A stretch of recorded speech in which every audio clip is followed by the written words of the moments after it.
I stood frozen on the stage of the annual Innovate Symposium, my life's work collapsing in real time.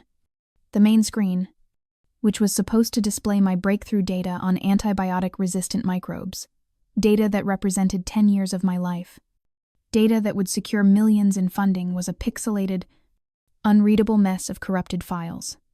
Beside it, the live feed from the microscope, aimed at the physical samples I had prepared just this morning, showed the undeniable, horrifying truth. Every single petri dish was overrun with a common, aggressive fungus. My control group, my experimental group, all of it, completely, utterly contaminated. A suffocating silence fell over the auditorium. It was the specific kind of silence that academics dread, not of awe, but of profound, second-hand embarrassment. I could feel the heat of the stage lights on my face, which was suddenly slick with cold sweat. My heart wasn't just beating. It was a dull, heavy thud against my ribs. So loud I was sure the microphone pinned to my lapel would pick it up. I could see them all. Dr.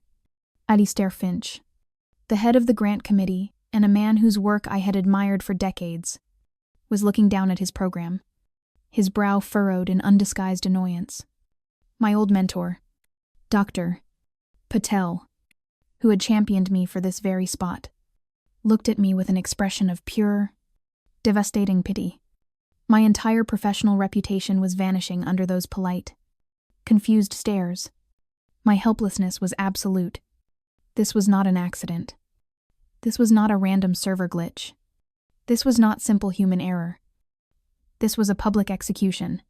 And I knew, with a certainty that burned like acid, exactly who had pulled the trigger. My brother, Leo, was furious because 2 weeks ago, I had refused to give him $500, 000 from our father's legacy fund for his vanity startup. As I scanned the darkened auditorium, my eyes, now adjusted to the gloom, found him. He was in the back row, half hidden in the shadows, with a small, satisfied smirk on his face. It was the same smirk he'd had at 16 when he'd accidentally reformatted my hard drive, erasing my sophomore thesis. He was an arrogant fool, and he had no idea that his desperate, childish need to gloat had just led him to make a fatal, digital mistake that would be his ruin. A strange, Arctic calm settled over me, displacing the panic. It was not shock. It was the cold, sharp focus of certainty. The moderator, a man from the university's PR department, was stammering into the microphone. It appears we have... Yes, some unexpected technical difficulties. I simply nodded. My face, a mask of detached professionalism that I had perfected over a lifetime of dealing with my family. I murmured my apologies to the committee, my voice sounding distant and flat even to my own ears. I do apologize. It seems my data integrity has been compromised. I must withdraw. I walked off the stage. I did not run, and I did not cry. I didn't listen to the whispers or the pitying looks from colleagues that followed me like a physical weight. My entire focus was on that smirk. Leo had not just sabotaged my research, he had desecrated our father's memory. He believed he had won. He believed this public failure would prove I was incompetent, and that he, the golden child, should have been in control of the legacy all along. I felt a surge of cold, clarifying anger. He was a fool. Growing up with Leo was like living with a black hole for praise and attention. He was my older brother by 4 years. But in maturity, he was decades behind. Our mother, Dr. Elena Thorne, the esteemed president of the university, had always treated him as the heir apparent. In her eyes, Leo was the charismatic genius, the big-picture thinker, while I was simply the diligent one, the technician. She saw his laziness as a sign of a mind above mundane tasks, and my hard work as a sign that I lacked his natural brilliance. The double standard was not subtle. It was the fundamental law of our household. When I was 16, I needed a reliable laptop for my advanced science courses. My father had offered to help, but I was determined to earn it myself. I worked 30 hours a week for an entire summer, Not at a fun ice cream shop, but in the university's central lab, washing glassware, autoclaving biohazard waste, and restocking pipette tips for senior students. It was tedious, smelly work that left my hands raw and chapped from the industrial cleansers. I saved every penny until I could afford a refurbished, last-generation laptop. It was heavy, and the battery life was terrible, but I felt an intense pride in that machine. I had earned it. When Leo turned 16, our mother surprised him with a brand new, top-of-the-line, Alienware workstation, complete with dual monitors and a leather gaming chair. A giant red bow was taped to the screen. He hadn't worked a day. He hadn't even asked for it. He had just complained that his current computer was too slow for his ideas. When I expressed my confusion about the disparity, my mother simply said, "Elena, your brother's mind works faster than the technology. He needs more support. He's more sensitive to frustration than you are." That line became her mantra. Leo was sensitive, while I was merely capable.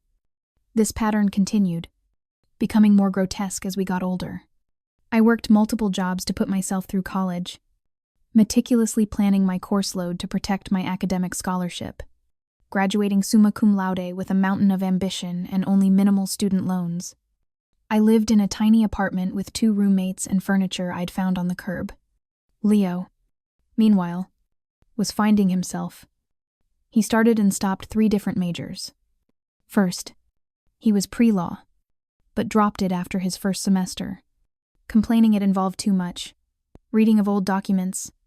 Then he was finance, but he declared it too rigid for a creative mind.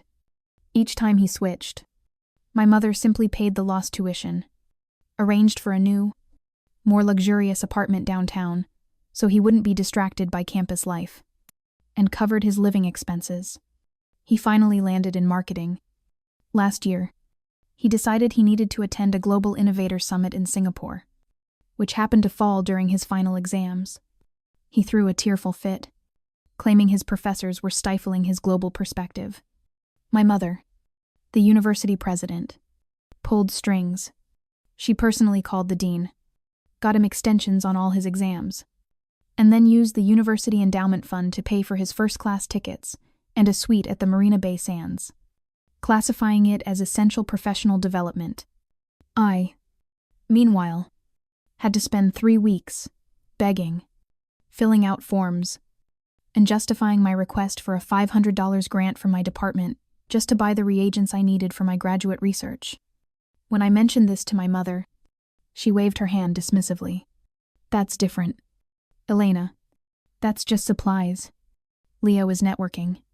He's a horizon thinker. You get bogged down in the details." My father, Dr. Julian Thorne, had been the opposite. He was a true scientist, a legend in microbiology, a man who saw the world in data, evidence, and results. He saw Leo's effortless charm for the empty facade it was, and he saw my quiet, relentless curiosity. I remember being 12, sitting with him in his real lab late at night. He wasn't teaching me a procedure. He was teaching me how to think. Data is a story. "Elena," he told me, his eyes bright behind his glasses, "but you have to be smart enough to read it. Don't look for the answer you want. Look for the answer that's there." He valued integrity and effort above all else. He was the one who encouraged me to work for my own laptop, saying the pride of earning it would be worth more than the machine. When Dad passed away 2 years ago, his will was a testament to his clarity. I remember the reading. My mother sat stiffly, her face a mask of cold fury. Leo looked utterly baffled, as if the lawyer were speaking a foreign language. The will was his final, definitive statement. He left his entire research portfolio and the substantial royalties from his patents in the Thorne Legacy Research Fund, and he made me, not my mother or Leo, the sole executor. The terms were ironclad, drafted by his own hand with his lawyer. The funds could only be dispersed for peer-reviewed, validated scientific research that furthered his specific line of inquiry. It was not a family bank account. It was a sacred trust. It was his final gift to me, and his final, Silent judgment on Leo. My mother was furious. But the will was unassailable. Legally helpless. She did the next best thing. She created a new position for Leo within the university's administration, Director of Lab Operations and Strategy. It was a glorified administrative role, a babysitting job with a six-figure salary that she personally subsidized through the university budget, shielding him completely from the realities of failure.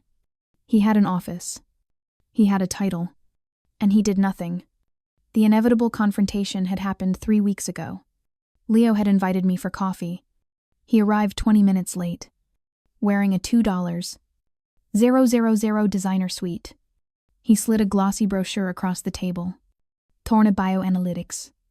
The cover read, under a sleek, generic logo, AI-driven synergies for the new medical paradigm. It was pure, unadulterated nonsense. The entire brochure was filled with buzzwords. I flipped through the pages. Synergy, disruption, scalable solutions, leveraging. There was no product. No data. No methodology. Just a logo and stock photos of smiling people in lab coats. It's a game changer. Elena, he said, leaning in with a conspiratorial air. I'm disrupting the entire research model. Why waste time in a wet lab when my AI can predict outcomes? It's synergy. It's the future. I just need the seed money to get it off the ground. Secure some prime office space. Hire a CFO. Really make a splash. I need $500. Ling ling ling. From Dad's fund. I felt a wave of nausea. He was using our father's name. A name built on rigorous, painstaking work. To fund this sham. Leo, I said, my voice turning cold. You know the rules of the fund. It's not my personal bank account. Come on, Elena. Don't be difficult. It's Dad's money. My money. Our money. No, I said, my voice sharp. It is not. It is the fund's money, and I legally cannot disperse it. I'm reading directly from the charter. Section 4. Clause B, funds are restricted to peer-reviewed, lab-based microbiological research. Your logo does not qualify. His face, so full of smug confidence, turned a dark, mottled purple. The easygoing charm evaporated. He stood up so abruptly that he knocked his chair over, causing other patrons to look. You think you're so much better than me, don't you? He hissed, leaning over the table, sitting on your high horse, just like he did, always holding me back. You're just a glorified gatekeeper, a bean counter in a lab coat. You will regret this. Elena, you will regret making me look small. That threat hung in the air. A few days later, I was running diagnostics and found that a month's worth of my long-term temperature logs for an incubator had been mysteriously corrupted. It was a subtle sabotage, one I couldn't prove. It set my primary project back, weeks. The sinking feeling in my stomach was my answer. It was Leo. A test run. That night, I told my husband, Ryan. Ryan was a cybersecurity analyst for a private firm, and his mind worked like mine logically, and always 3 steps ahead. His disparity, Ryan said, his expression serious. And he's not a scientist. Elena, he's a sloppy admin. He'll use the easiest path. He'll use the work machine. He has managerial keycard access to the building. He can get into the main lab areas anytime he wants. But my private research lab is my territory, I said, my resolve hardening. Then we treat it like a secure network, Ryan said firmly. This isn't about trusting him. Elena, this is about data integrity. It's standard protocol. You are protecting your work. You're protecting Dr. Thorne's legacy. The very next day, I used my own project budget to upgrade my lab's security. I had 2 high-definition, motion-activated cameras installed, citing new protocols for handling sensitive biological materials. It was a simple, logical request. And I did one more thing. I had Ryan help me install a legal, fully disclosed monitoring software on the 2 dedicated workstations assigned to my project. The University IT Policy. Article 7. A. Clearly allowed it for the purpose of protecting intellectual property. I had all the researchers on my team, including myself, sign the updated user agreement. I remember feeling a cold, sad necessity as the software installed. It felt like locking a door against a family member. But my father's legacy, his soul, was in that research. I had to protect it. As I walked off that stage, my heart hammering with a cold, controlled fury, I knew that security system was about to pay off. Leo, in his arrogance, had just walked right through it. I didn't go to the networking reception. I didn't field the sympathetic emails that I knew were already flooding my inbox, all beginning with the same nauseating phrase, "I'm so sorry about what happened." I drove straight home. The polite, pitying face of Dr. Patel burned into my memory.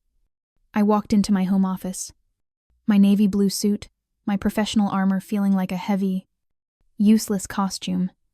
I kicked off my painful heels, and they skittered across the hardwood floor, the sound echoing in the silent house.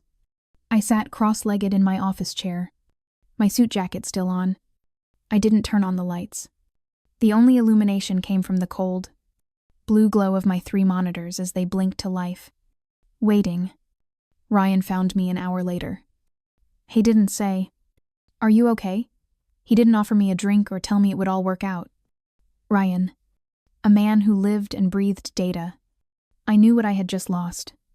A public failure in academia isn't just a setback, it's a stain, one that colleagues and grant committees remember for years. He just stood in the doorway, his own face tight with a shared, controlled anger.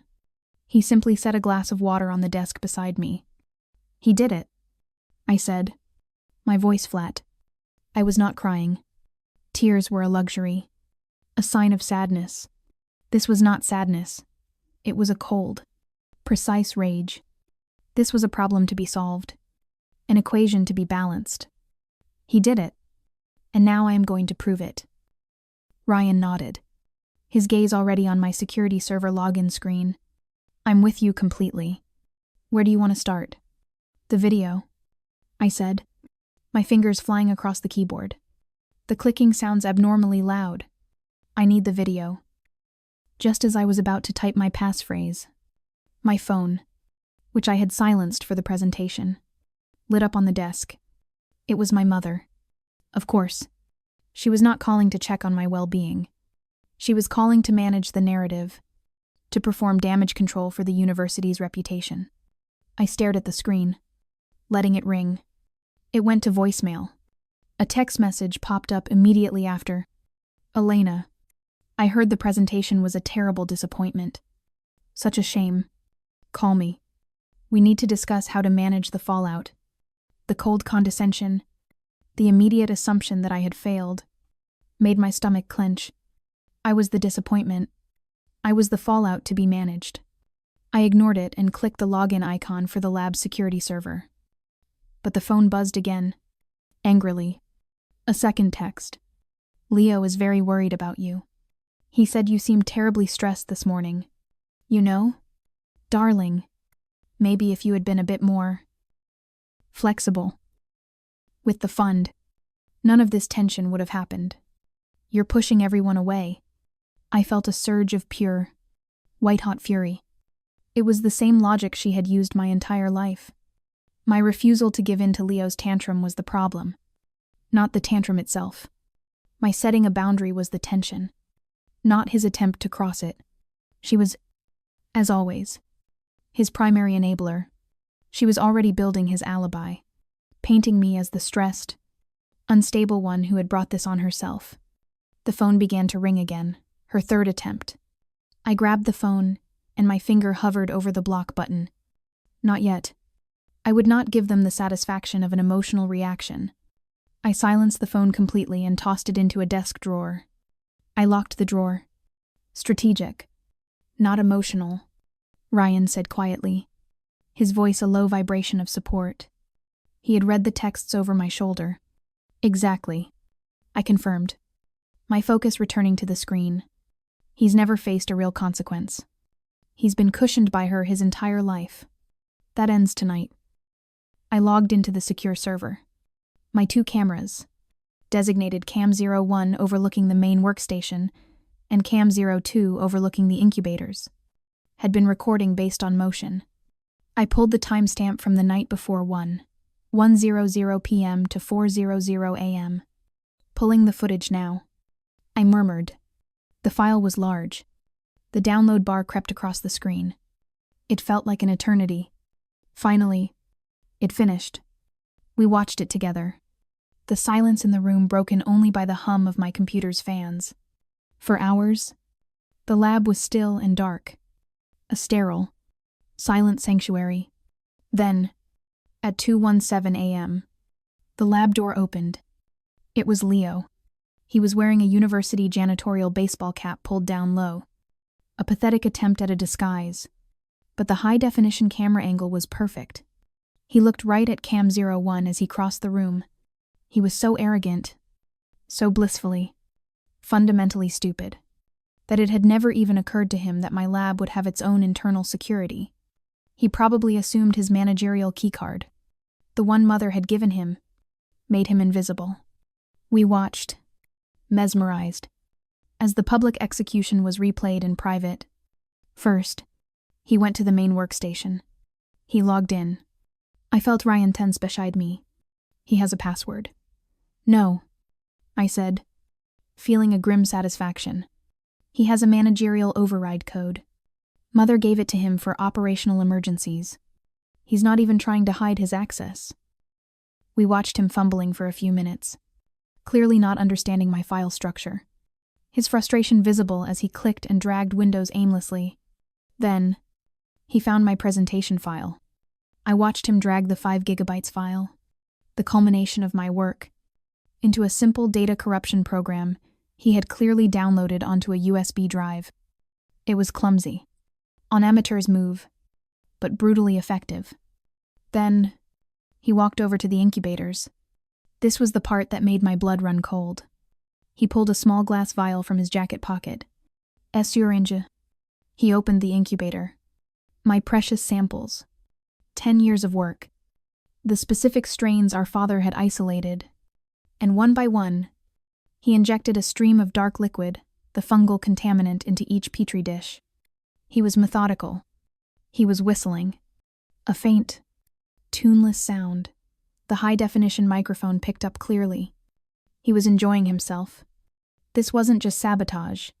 It was an act of gleeful, personal hatred.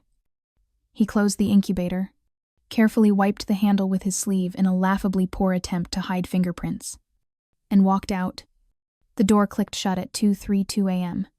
I sat back, my breath coming out in a shaky hiss. I have him, I whispered.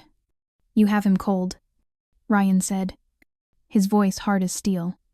That's felony destruction of property. Elena, that's millions in damages, not to mention academic fraud. He's not just a criminal, I said, rewinding the footage. He's a sloppy one, and he just made his second mistake. I toggled from the video server to the workstation monitoring logs, the software I had installed. He logged in at 2:19 a.m. I said, cross-referencing the video. He used his own managerial credentials. He didn't even try to spoof an IP or mask his identity. He's an imbecile. Then I saw the keystroke logs. My heart hammered against my ribs again, but this time with a wild, victorious triumph. At 2:20 a.m., his arrogance had truly, irrevocably betrayed him. He had opened a web browser. The keystroke log showed his search history, typed out character by character. Google search how to ruin microbiology sample fast. Google search fastest way to contaminate petri dish. Google search by Aspergillus niger culture online. I almost laughed.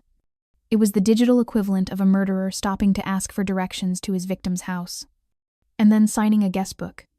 He Googled it, Ryan said, his voice filled with pure disbelief. He Googled how to commit the crime on the victim's own computer. While being filmed, I told you, I said, saving the logs to a secure, encrypted drive. My hands steady. He's an innovator. He sees the horizon. He doesn't get bogged down in the weeds.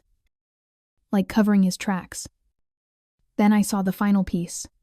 The monitoring software, which also captured screen activity, showed that at 2:28 a.m., just before he left, he had opened his personal email. He was still logged into the university workstation. He had sent a message to his girlfriend. The subject line was, "Big news." The message itself was the final nail in his coffin. The presentation went poorly. Total disaster. Looks like my genius's sister isn't so brilliant after all. She's in way over her head.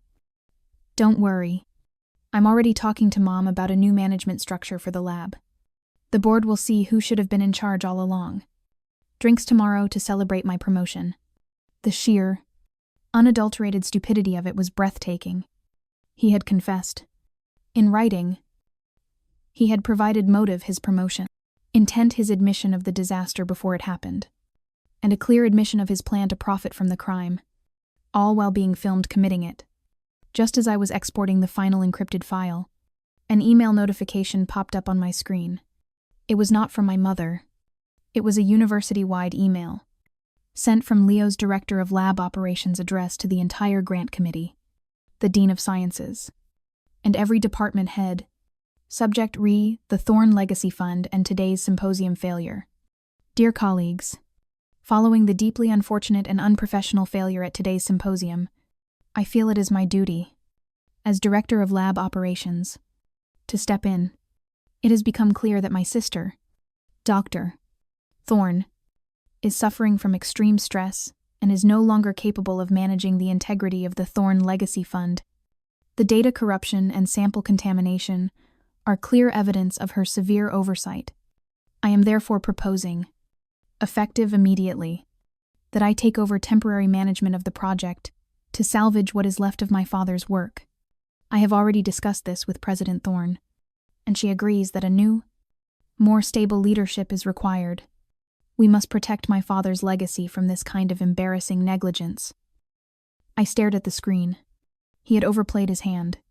He had publicly announced his coup, cementing his motive and linking himself directly to the crime, all while building a narrative that I was unstable. He thought he was checkmating me. He had no idea I was already holding his king in my hand. I didn't sleep. I sat in my office with Ryan as the sun came up, methodically assembling my evidence into a single, devastating presentation. I wasn't just compiling data. I was building a guillotine. Every file was watermarked. Every log time-stamped and cross-referenced with the video footage. I made 3 separate encrypted backups and placed them on physical drives, which Ryan then secured off-site. At 7:00 a.m., I sent a single email. My fingers were steady on the keyboard. To Dean Alistair Finch, the Academic Integrity Board, President Eris Thorne. Subject: urgent formal request for emergency disciplinary hearing, R.E. Thorne Legacy Fund. Dear Dean Finch and members of the board, I am formally requesting an emergency hearing regarding the catastrophic failure of my presentation at yesterday's symposium. This failure was not an accident, nor was it due to negligence on my part. It was an act of deliberate, criminal academic sabotage. I have compiled irrefutable digital and video evidence identifying the perpetrator.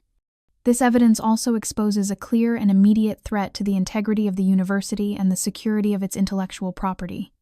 Due to the sensitive nature of this evidence and the high-profile individuals involved, I request this hearing take place today, in private, before any further action is taken or any more false narratives are spread. I have already seen Mr. Leo Thorne's email to the faculty and consider it a formal confession. This matter must be resolved before 5:00 p.m. today, or I will be forced to escalate this to the civil authorities and the press. Sincerely, Dr. Elena Thorne. I did not include my mother in the salutation. I only CC'd her official president's office address. It was a clear, cold message. She was being summoned, not as my mother, but as the head of the institution The response was instantaneous. My phone, which I had retrieved from the drawer, exploded. Not with calls from my mother. She was too smart for that. She would never leave a voicemail that could be used against her. Instead, Dean Finch called, his voice shaking with a mixture of confusion and alarm. Dr. Thorne. Elena. This email is... It's an extraordinary accusation. It is an extraordinary crime. I replied, my voice devoid of emotion. I have the video. Dean, do you understand me? I have the video. The search logs. And a written confession. 2:00 p.m. The main boardroom. Be there. I hung up. For the next 4 hours, I was calm. Ryan made me toast. But I couldn't eat. I just drank water and rehearsed my presentation. Not the one about microbes. The one about my brother. At 1:50 p.m., I walked into the university boardroom. It was a large, mahogany-paneled room designed to intimidate. The long, polished table reflected the grim faces of the people already seated. Dean Finch was there. The university's general counsel, a stern-faced woman named Miss Cardia Davies, sat beside him, and at the head of the table, looking every inch the powerful university president, sat my mother, Dr. Elena Thorne. Her face was a perfect mask of neutral concern, but I could see the fury simmering in her eyes. She was furious that I had bypassed her, that I had forced her hand and put her in this public position. And then, at 2:01 p.m., the door swung open, and Leo strode in. He was not dressed for a disciplinary hearing. He was wearing his expensive suit, a bright blue tie, and a confident smile. He was holding a leather portfolio. He genuinely believed he was in charge. He thought this was the meeting where he would formally take over my lab. He nodded to me. A dismissive, patronizing little gesture. Elena, I'm glad you came. I know this is difficult for you. He took the seat opposite me, next to our mother. He opened his portfolio, ready to present his salvage plan. My mother cleared her throat, her voice echoing in the tense silence. Thank you all for coming on such short notice. This is a deeply unfortunate family matter, but also a serious institutional one. Elena, she said, fixing me with her cold, presidential gaze. We are here to discuss the severe failures in protocol within your lab. We have all seen Leo's email. We are here to discuss his proposal to... No, I said. The word cut through the room like a shard of ice. Leo, who had been shuffling his papers, looked up, his smile faltering. My mother's eyes narrowed. I beg your pardon, my mother said. I said, no, I repeated, my voice clear and carrying. We are not here to discuss my failures. We are not here to discuss his proposal. That email was a foolish, arrogant confession, and I thank him for sending it. We are here, I said, as I stood and walked to the room's large presentation monitor to review a case of felony academic sabotage. Now, Elena, my mother started, using her placating, you're being hysterical voice. These are wild, unsubstantiated. They are substantiated. Mother, I said, plugging my encrypted USB drive into the port, and I would advise you to stop talking. Ms. Davies, I said, nodding to the lawyer. You will be particularly interested in the time-stamped evidence. I clicked the first file. The screen lit up, not with my presentation, but with the high-definition video feed from Cam 02, the one aimed at the incubators. This, I announced to the silent room, is my lab. At 2:17 a.m. last night. I saw Leo's face. The blood drained from it. His confident smile vanished, replaced by a slack-jawed, grayish panic. He looked at the screen, then at me, then at our mother. What? What is this? He stammered. This is illegal. You can't film me. That's my office. It is my research lab. Mr. Thorne, I said coldly. And this is my security footage. Installed in accordance with Article 7A of the university's IP protection policy. Now, please, let's watch. I hit play. The room watched in dead silence as Leo, in his stupid janitor's cap, walked to the workstation. They watched him log in. Please note, I said, my voice acting as the narrator. He is using his managerial credentials. Not a hack. A deliberate. Authorized entry. They watched him corrupt the file. And here, I continued, as the video feed switched to Cam 02, is the act itself. The room watched him pull out the vial. They watched him inject the fungus into my work, my father's legacy. They watched him whistle as he did it. Dean Finch let out a small, strangled gasp. My mother was rigid, her knuckles white as she gripped the table. She was staring at Leo, her expression unreadable. This is a fake, Leo shouted, his voice cracking. It's a deep fake. She's a tech genius. She faked it to frame me. Mom, tell them she's lying. I'm so glad you brought that up. Leo, I said, clicking to the next file. While the video is damning, I prefer digital receipts. The screen changed to the workstation keystroke log. Here we have the user's Google search history, time-stamped to 2:20 a.m. While you were logged in, I read the searches aloud. How to ruin microbiology sample fast. Fastest way to contaminate petri dish. Leo was hyperventilating now. My account was hacked. Someone else was at my desk. Someone stole my password and used my computer to frame me. An interesting theory, I said, my voice dripping with ice. Which brings me to my final exhibit. I clicked again. The screen filled with the email he had sent to his girlfriend. Subject: big news message. The presentation went poorly. Total disaster. Looks like my genius's sister isn't so brilliant after all. Don't worry. I'm already talking to Mom about a new management structure. Drinks tomorrow to celebrate my promotion. I let the email hang on the screen for a full 10 seconds. The silence in the room was absolute. Leo was finished.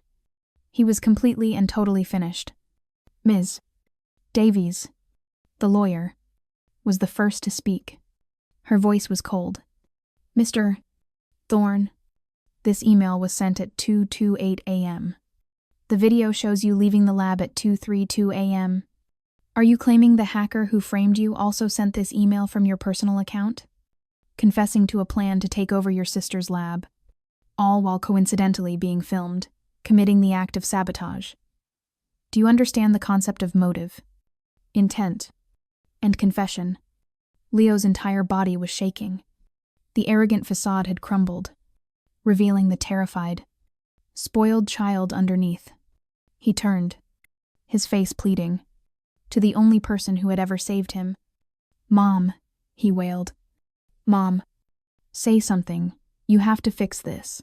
She trapped me. It's her fault. She was hoarding the money. She pushed me. Tell them.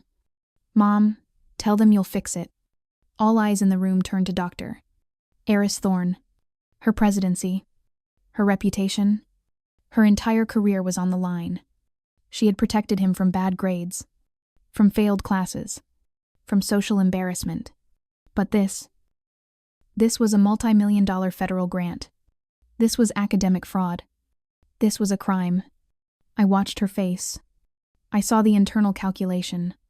I saw the moment she realized she could not contain this. She could not manage the fallout. She had to choose between her golden son and her own survival. She chose herself. She slowly turned her head. Not to me, but to Leo. Her voice was not the voice of a mother. It was the voice of a university president addressing a catastrophic liability. Leo, she said, her voice shaking with a cold, controlled fury I had never heard her use on him. What have you done, Mom? He whispered, his face crumbling. I cannot protect you from this, she said, her voice dropping, as if the realization was settling on her. This is an abomination. She turned to Dean Finch and Ms. Lesh. Davies, her face now a mask of tragic, professional resolve. Dean Finch. Miss Davies. I am appalled. This was a rogue act of a disturbed employee. It does not reflect this university. I demand his immediate termination. Leo made a sound. A high-pitched, wounded noise. And, my mother continued, her voice breaking, I fully support Dr. Ray, Elena Thorne, in pursuing all criminal and civil charges against him. He must be held accountable. It was the ultimate betrayal. The enabler had finally cut the cord. Leo stared at her, his mouth open, his eyes wide with the horror of being truly, for the first time in his life, completely and utterly alone. No, he whispered. No, you can't. Ms. Davies, my mother said, not looking at her son. Please call security. Have him escorted off campus. Immediately. Security was there in less than a minute. 2 uniformed officers entered the boardroom, their faces impassive. Leo didn't even seem to see them. He was still staring at our mother, his face a mask of complete, childlike devastation. He looked broken. Mr. Thorne, one of the officers said, his voice quiet but firm. We need you to come with us. Mom, Leo whispered one last time. My mother could not look at him. She kept her gaze fixed on the polished mahogany table, her entire body rigid. Go with them, Leo. It was a final dismissal. The arrogant, confident man who had walked in an hour before was gone. The thing that security led out of the room was a shuffling, hollowed-out shell, his expensive suit looking like a costume on a scarecrow. The door clicked shut, leaving a silence that was heavier and more suffocating than any I had ever felt. My mother made a small Antinis, choking sound and put her face in her hands. Her shoulders began to shake in silent, racking sobs. It was a horrifying sight. I had seen her angry. I had seen her proud. I had seen her commanding. But I had never, in my entire life, seen her weak. Dean Finch and Miss Davies pointedly ignored her. They turned to me, their faces all business. Dr. Thorne, Ms. Davies said, her voice crisp. On behalf of the university, I offer our most profound apologies. This is an unprecedented breach. We will, of course, I'll be cooperating fully with any civil or criminal proceedings you choose to pursue. The university will be filing its own civil suit against Mr. Plain Thorne to recover damages for reputational harm and the cost of this investigation. And Elena, Dean Finch said, his voice much warmer now, we are organizing a special emergency symposium for you. Next week, we will personally invite the entire grant committee back. We will fly them in, whatever it takes. Your presentation will be the keynote. We will make this right. I just nodded, gathering my USB drive. I felt a strange, hollow victory. Thank you, Dean. I stood up. I looked at my mother, who was still weeping into her hands. I felt nothing, just a vast, cold emptiness. The daughter she had ignored for 30 years. The technician had just been validated, but the cost was the complete destruction of our family. I turned and walked out of the room without a word, leaving her alone with the pieces of the sun she had broken. The fallout was swift and brutal. Leo was fired before I even got back to my office. His email access, his keycard, his entire university presence was vaporized. The university, terrified of a federal fraud investigation linked to my grant, moved with merciless efficiency. Their lawsuit against him was filed within 24 hours, citing damages in the millions. Leo was blacklisted. His name, a poison pill in the academic and biotech worlds. I heard through the grapevine that his girlfriend, the one he was going to celebrate with, kicked him out the moment the university-wide email announcing his termination for criminal malfeasance went out. A had no money, no job, and no allies. Our mother, in her own disgrace, could not help him. He had truly and completely regressed. He was a ghost. A cautionary tale. My mother's fate was quieter, but just as final. A university president enabling her son to the point of criminal sabotage, all while on the university payroll. That was a scandal the Board of Trustees could not tolerate. 2 weeks after the hearing, a university-wide email announced that Dr. Elena Thorne would be taking an early retirement to focus on her family. She was gone. Her office was cleaned out. Her name scraped off the letterhead. She ceased to be President Thorne. She was just Eris. She tried to call me. My phone, which I had unblocked, would buzz on my desk. I would see her name and just watch it ring. Then the voicemails would come. They were no longer the clipped, commanding tones of a president. They were the rambling, disperate, sometimes crying pleas of a woman I barely knew. Elena. Darling. Please. Please pick up. We need to talk. This is all just a terrible misunderstanding. He didn't mean it. He was just, you know how he gets. I listened to that first one. A cold knot in my stomach. You know how he gets. The same excuse. Even now, even after he had tried to ruin me and she had been forced to condemn him, she was still making excuses for him. Another one. A week later. Elena. I'm at the house. I'm all alone here. Please. Don't let him have destroyed everything. Don't let him have taken you from me. 2. Don't let him. The blame was still on him. On me. On anyone but her. She had poured so much of her life into the lie of Leo's brilliance that she had nothing left now that the lie was gone. I felt a distant, cold pity for her, but I did not feel like her daughter. I deleted the voicemails, one by one, without ever replying. The relationship, which had been hollow for decades, was finally, officially, severed. 6 months later, I stood in the middle of a new room. It was beautiful. Sunlight streamed in through floor-to-ceiling windows. The air smelled of new equipment and fresh paint. This was the brand new, state-of-the-art, Thornfinch Integrity Laboratory. After my second presentation, which had gone flawlessly, the grant committee hadn't just approved my original funding. They had doubled it. The university, desperate to keep me and to publicly distance themselves from the scandal, had given me my own independent institute. I reported to no one but the dean.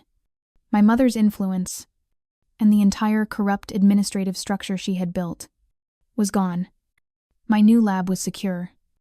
It had biometric scanners, layered data encryption, and 24/7 monitoring. No one, not family, not administrators, could enter without my explicit, logged approval. It was a fortress. I walked over to my new desk and unboxed the last item. It was a framed photograph of my father, the one from his lab, where he was squinting into a microscope, a small, thoughtful smile on his face. I placed it on the desk. I looked at his picture, and for the first time, I didn't feel the shadow of Leo or the cold disappointment of my mother. I just felt peace. I had done it. I had protected his legacy. He had taught me to value integrity and data above all. And I had. I realized that true support, true love, isn't about shielding people from the consequences of their actions. That isn't love. It's a form of destruction. It's what my mother had done. True love is building someone strong enough to face the truth. That's what my father had done for me. My father's legacy wasn't just the money in the fund or the microbes in the freezer. It was the integrity of the work. And to protect that work, I had to do what he couldn't. I had to amputate the diseased part of our family to save the body of his life's work. It was a brutal, painful, and necessary surgery. And for the first time in my life, I felt truly, completely healthy. Have you ever had to make a difficult choice? A truly painful boundary? To protect your own work or your own legacy from the people you were supposed to trust the most? What happens when the person holding you back isn't a stranger, but your own family? Drop a comment below sharing your story. And if this story resonated with you, if you understand the pain of having to choose between the truth and the peace of your family, please hit that like button, subscribe, and share this video. Sometimes the hardest thing to do is the only thing that can save you.